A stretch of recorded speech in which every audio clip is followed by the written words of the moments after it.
First up is focus in the valley because it's 12 days curfew is still on. Internet services are blocked and right now normal life is thrown out of gear as death toll continues to mount with injured protesters succumbing to their injuries. You have death toll over 40 at the moment, and in the middle of all this, Pakistan continues to meddle in India's affair. Pakistan has decided to observe what they call Black Day today over the killing of Burhan Wani, whom they have claimed as a martyr. And this Black Day will be observed in Kashmir Valley as well, with the separatist-backed papers as well saying that we will not print out newspapers today. Resorting to anti-India rhetoric, Pakistan Prime Minister Nawaz Sharif had described Wani's killing as Indian barbarism, given the call for Black Day. Meanwhile, Kashmir continues to boil as incidents of stone pelting and protests were reported from parts of Valley. Getting some reactions at this hour. So as Pakistan's proxy war antics have been exposed, the provocation that we have seen coming from Pakistan after Burhan Wani's killing has been when it was called as Indian barbarism. Provocation 2 is Pakistan to observe Black Day today. We have my colleague Shuja also, who's joining us very shortly. Now, Hafiz Saeed has also now started a march to Kashmir. He said that he will march to Pak-occupied Kashmir in the third phase, and the fourth phase would be the Indian territory. We have Shuja who's joining us right now. Shuja, what's the situation in the valley? Because we're getting reports that newspapers which are backed by separatists and those who are terrorist sympathizers have also decided to observe Black Day, which has been called by Pakistan. Well, the situation continues to remain tense. It is the 12th day of the unrest that is being seen on the ground. More than 40 people have died, mostly civilians, in these clashes and protests that have happened all across. We're looking at more than 2,000 people being injured. Close to 200 of them have eye injuries and are being treated at various hospitals in the valley.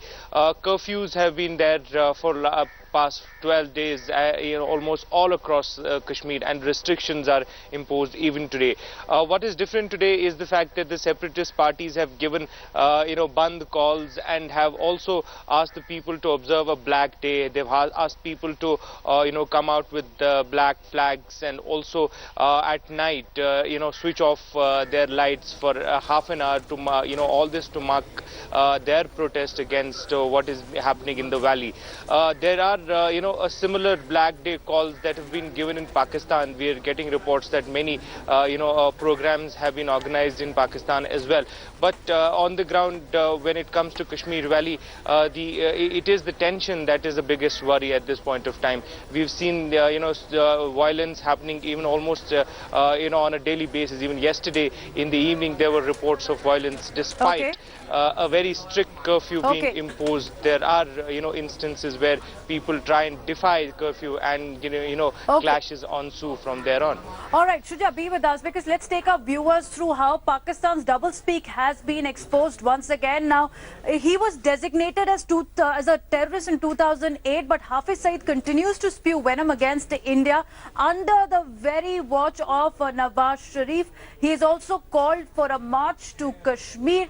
Here's a look at how Hafiz Saeed has once again resorted to anti-India rhetoric. Masood Azhar also calling for jihad in the valley. So while Pakistan is playing out the same tape again, here's a look at the number of betrayals that we've seen from their end of how Pakistan Prime Minister raised the K-bogey at the United Nations. Pakistan envoy also met separatists. Pak-backed terrorists attacked Pathankot Air Base, where Pakistan had claimed that Pathankot attack was staged by India. 3 Lashkar terrorists opened fire on bus and police station in Gurdaspur as well. And Lashkar terrorists attacked the CRPF bus in Pampore, and infiltration bids continue from the Pakistan side. We have Kaswar also, who's joining us right now from Islamabad, and Shuja is already with us. Coming to you, Kaswar, right now. Hafiz Saeed's march to Kashmir is a big rallying point. On one side, Pakistan says that the Kashmir issue should be internationalized at the UN platform. On the other side, you have a terrorist who's been designated as a global terrorist by the United Nations roaming freely in Pakistan, spewing venom against India and rallying forces together to come and try and enter Kashmir? Yes, definitely. You rightly mentioned that Hafiz Saeed has called to march, to have a long march to the Kashmir. Definitely, we have seen the reports as well. But on the other side, Pakistani government intends to, Pakistani government is going to mark the day as a Black Day in order to solidarity with the Kashmiris. But this is really very interesting. On the other side, Pakistani government wants the world attention on the Kashmir issue, but on the other hand, Hafiz Saeed, who, as you have mentioned, that a global terrorist have announced to have a long march to the Kashmir. It's really interesting to know. But no official from the Pakistani side at the moment. Let's not forget, Kasfar, that how Hafiz Saeed and Salahuddin had paid tribute to Burhan Wani, who was a terrorist neutralized by the Indian security forces. Now, here's an interesting statistics also, because this is how India is battling Pakistan terror. When 31 lawmakers asked the government in the parliament about the infiltration bid from Pakistan's side, till July 2016, only in this year, 138 terror attacks. Here's the number of casualties: 4 civilians in the terrorist attacks, and 29 brave hearts have lost their lives in trying to maintain law and order in the valley. We have Major General G.D. Bakshi, who is joining us this morning. Good morning, General Bakshi.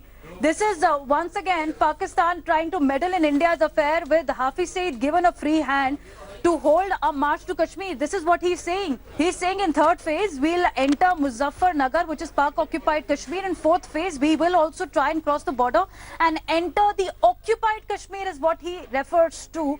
And Pakistan's civilian government not only condemns the India on record trying to raise the K-bogey at the UN, but gives Hafiz Saeed and other terrorists like him free rein. You see, the fact of the matter is that unfortunately, Pakistan, for half its corporate life and corporate existence, has been ruled directly by the army. Out of its 68 years, more than 30 years are been under direct army rule, and for the rest, the civilian government has been a mere facade behind which the army has ruled. The pity is that now the problem in Pakistan is that it is now degenerated into rule by the terrorist organizations.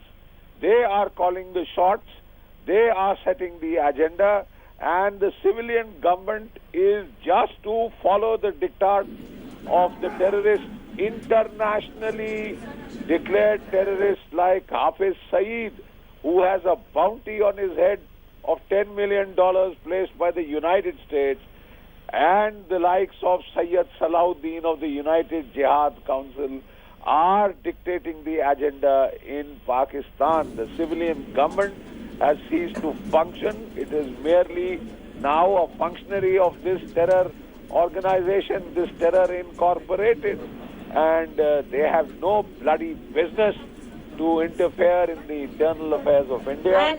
They have no business to support terrorists like Burhan Wani, who killed 2 sarpanches, who killed 2 unarmed police. Absolutely, General Bakshi, and India has responded in the strictest of terms and strongest of stand. But what's needed also is to ensure that Pakistan is isolated on the global platform after their antics have been exposed. Thank you so much for joining us. Thanks, Shuja and Kasfar, for getting us the latest update. We'll keep coming back to you. Here's more in the news.